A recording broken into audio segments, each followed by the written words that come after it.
Serious గా SOT పోలీసులు సుమోటోగా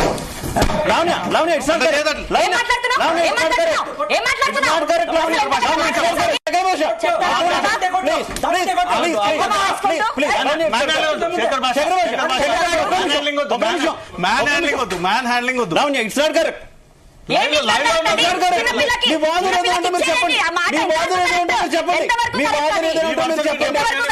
మీరు ప్రూవ్ చేయండి, కేసు పెట్టండి.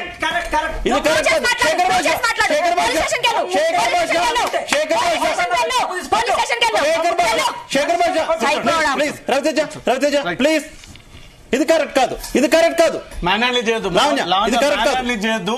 మీ అభిప్రాయాన్ని మీరు చెప్పుకోండి. అతనికి ఒకసారి మా లాయర్ కి కనెక్ట్ చేయండి, మా లాయర్ కి కనెక్ట్ చేయండి. మ్యాన్ హ్యాండ్లింగ్ చేయొద్దు అంటే మీరు మాట్లాడేది ఎంతవరకు కరెక్ట్? ఏదైనా ఉంటే మీరు మీ వాదన వినిపించాలి గట్టిగా. మనం